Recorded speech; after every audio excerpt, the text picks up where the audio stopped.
Welcome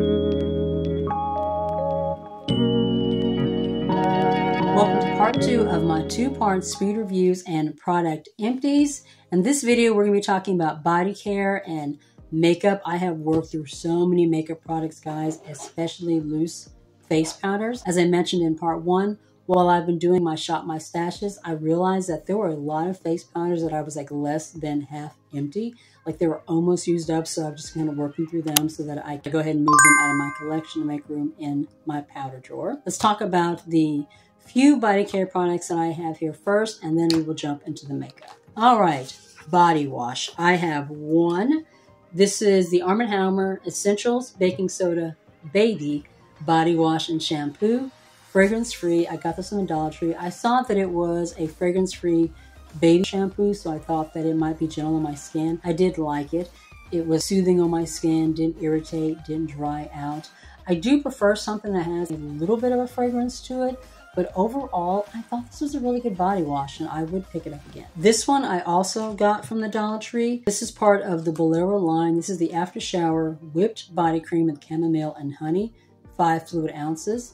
This was, it hydrated my skin decently enough, but I felt like the hydration didn't last. Like within a couple of hours, it felt like my skin was starting to feel a little dry again, and I had to reapply. It wasn't a terrible body cream, but it's not one that I would pick up again. I have other body creams that I just like so much more. I do have one face care product in here, one skincare that I meant to mention in the first part. This is from Tatcha. This is the Dewy Skin Cream. This is part of like a little 3-piece sample set that I got as part of my birthday gift from Sephora. The cream is a little too rich for my actual skin. I have oily skin. It's a little bit too heavy as far as an actual skin cream, but I did enjoy using it as an eye cream. I just slathered it on that area, patted it in, and it left that area very dewy, very hydrated.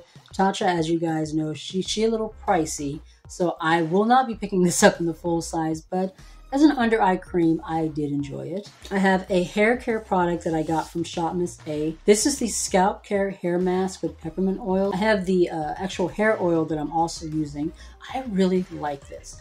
What I did was I just focused the conditioner on areas of my scalp that felt like they were a little tight, a little drier, a little itchy. I just kind of massaged it into those areas, let it sit on my scalp for a few minutes. It had like a very kind of cooling kind of sensation to my scalp, left my scalp feeling very refreshed.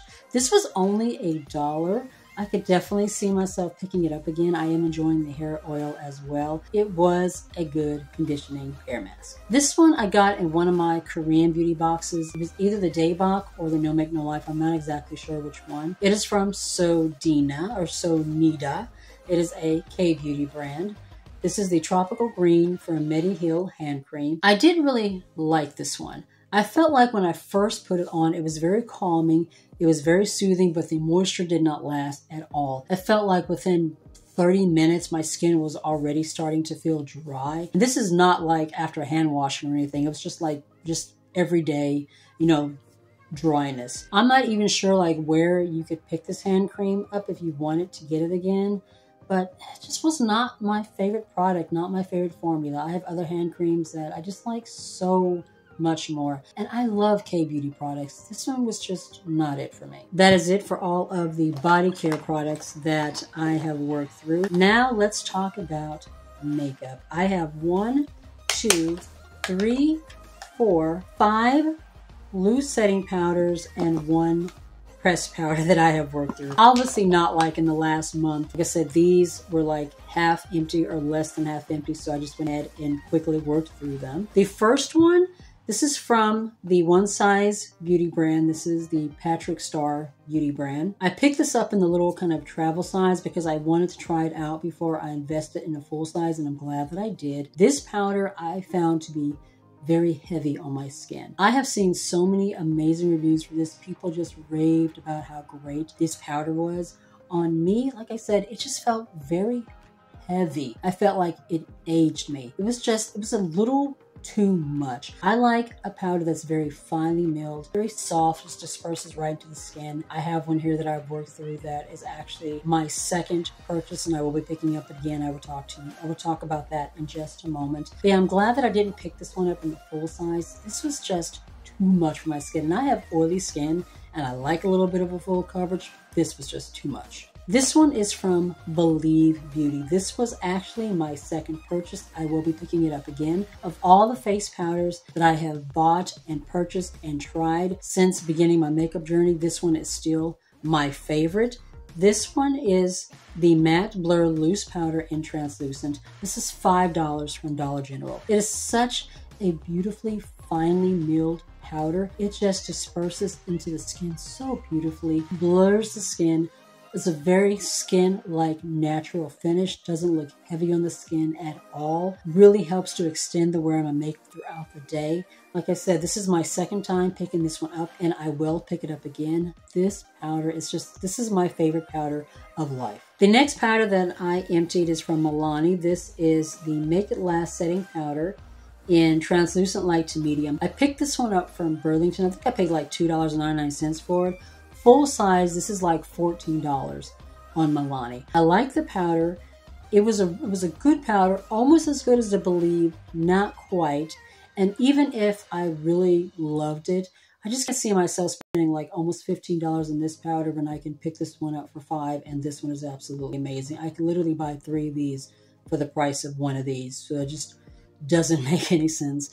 Milani, you know, has been like pushing that price, you know, that drugstore price, kind of getting a little bit higher and higher. It was a really good powder. I really did like it, but I just will not be repurchasing it. You know, almost $15 for full size. That just doesn't make any sense. This next powder is from AOA Studio. It is the Perfect Setting Powder. I have also repurchased this one. This one, actually no, this one is the brightening powder. The banana powder is the one that I repurchased. I did not like this one. This one I got to try as an under eye brightening powder because it did have kind of a brightening pink tone to it. So I thought maybe it would work to like brighten this area. It did not. It looked very cakey underneath my eyes. It just looked chalky, kind of ashy. It didn't really do anything as far as brightness. I did use it as an overall face powder because I wanted to use it up. I will not be repurchasing this one. Did not like this formula, did not like this shade. The banana powder, that one is amazing. This one, I just did not like it at all. The last loose powder that I worked through is from Okalon.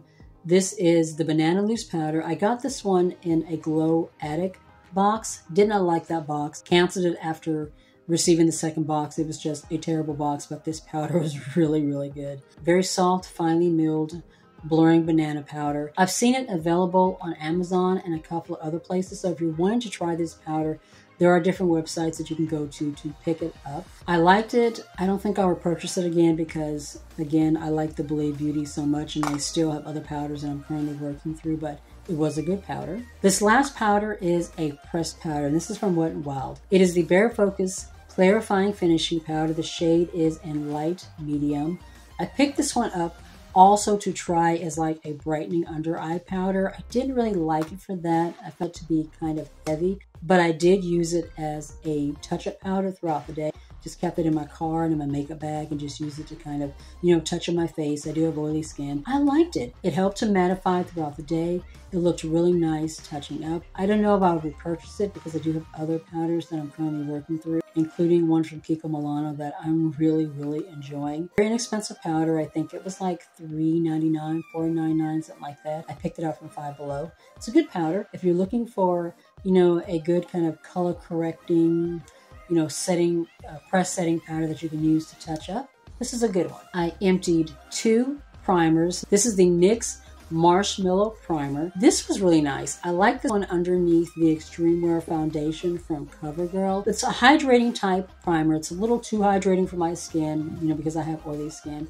But if you have more like dry to normal skin, I think you would really like this. It was a really, really nice primer. Felt really good. But yeah, having oily skin, it was a little too much hydration for me. This one, though, I did love and I will repurchase. It's from Wet n Wild. It is the Photo Focus Face Primer, the matte one. This has 0.84 fluid ounces. This one I got in a Wet n Wild advent calendar last year. This one really helps to mattify the face. Like I would put this one on and then take this one and put this one specifically like in my T-zone where I get the oiliest throughout the day. And it really, really helped to keep my oils in check to keep everything under control. It's very, very good primer, very inexpensive. I think it's like $5 or $6. I will definitely be picking this one up again. I also finished from Tarte the Timeless like Putty Face Primer. This one is the travel size. The full size is like $40, and I wanted to make sure that I liked it before I did invest in the full size, which I eventually did. I have it over there in my little drawer there with my primers. This one is heavy duty. This one is thick. Like when you put it in your pore area, you put it over like, you know, frown lines, wrinkles. Oh my God, this feels in everything. But when I say it is heavy duty, it is thick, I mean, it is heavy duty. It is thick. The e.l.f. Putty Primer has nothing on this one. This one I like to use on days when I just really, really wanted my skin to look, you know, smoother, everything to be a little bit more filled in. If you have like larger pores in this area and you're looking for a primer that's really gonna fill in that area and make your skin look the smoothest that it can possibly look, this is it. And get it in the little travel size. I think this was like $18. That way you can see if you like it, if it works for you without investing in the full size one right away. But I will tell you, I love this product. This is kind of my special like event special occasion primer. I don't use one every day, but when I do, I love the way it makes my skin look. From Becca, I finally finished out this under eye corrector, this medium deep. When I saw that Becca was about to close up shop, I bought 2 backups. This is before they made the announcement that Smashbox was picking up the under eye corrector and the shimmering powder and champagne pop, I think it is. This is my all-time favorite under eye corrector. So of course, when I heard that Becca was closing up shop, I made sure that I picked up backups. But if I had known that Smashbox was picking up the formula, I wouldn't have gotten the backups, especially since I got them in the wrong shade. I like the medium to deep, which is this one. This one has a peachy tone that just really helps to correct the under eye area. I got the medium deep in backups. I put one of them in my giveaway that I just finished out about a month ago, and I'm currently using the other one. I like the light to medium, but it just doesn't have the same peachiness as the medium to deep. So yeah, once I finish that one, I'm definitely going to get the right shade again. This one just works so well to correct my under eyes. It is hydrating. It is emollient. It leaves my under eyes looking very smooth, very youthful. I love this product. From Airway Studios, I finally finished out these mascaras. You have the volume and you have the curl. There's also a lengthening. When I picked these 2 up, I didn't get the lengthening, but I did go back on the website. I was going to repurchase these and go ahead and get the lengthening formula as well, but the lengthening one was out of stock. I love these. These were $1 each. You have the volume and you have the curl. The curl did such a good job of thickening my lashes, giving me volume. My lashes were fluffy and full. They weren't all clumpy, which some mascaras can do. And the curl really helped to kind of lift my lashes and hold my curl in place. The combination of these 2 mascaras together, you guys, these are absolutely amazing. As soon as the lengthening one comes back in stock, I will repurchase all 3. Great product, loved it. Right up there with the Essence Lash Princess mascaras, and you guys know how much I love those. This one I have not finished out, but I said, you know what, I'm done. I'm not going to use this one anymore. I hate the product. Why am I forcing myself to finish it? And it is the Juvia's Place Prep and Prime Eye Primer. This is shade 2, which is kind of like the middle shade.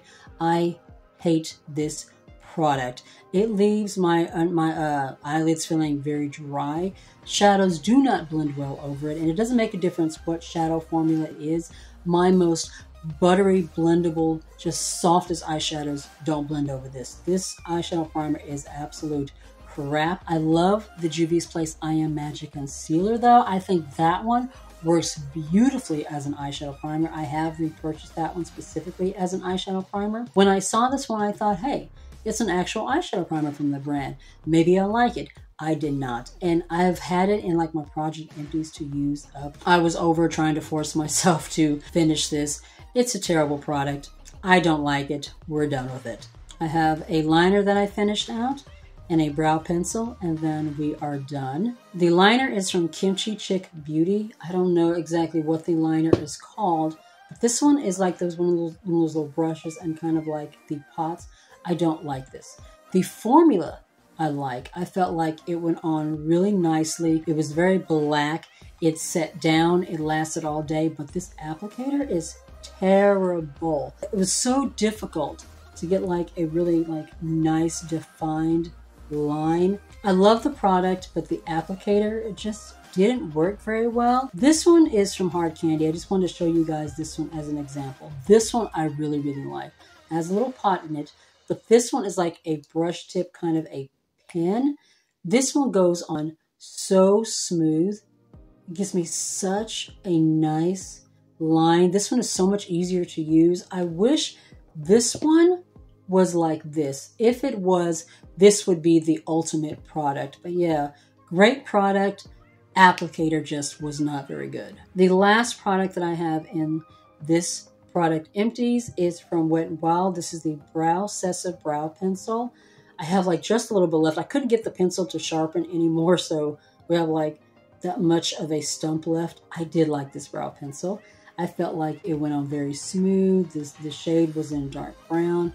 I like the way it filled in my brows. I like brow pencils. I am not like a brow gel type of a gal. And this one worked really well for me. I could see myself picking it up again. I do have some other brow pencils that I am currently working through. So I don't know when I will grab this again, but it was a good brow pencil. That is it for part 2 of my speed reviews and product empties. If you found this video to be helpful, please be sure to give the video a thumbs up. It really does help with my channel. If you are new to my channel and you are not already subscribed, I would love it if you would consider joining my little family and hitting subscribe. And make sure you tap the notification bell so you get notified of any videos coming up in the future. You can also follow me on my other socials. I am on Instagram, Facebook, and TikTok.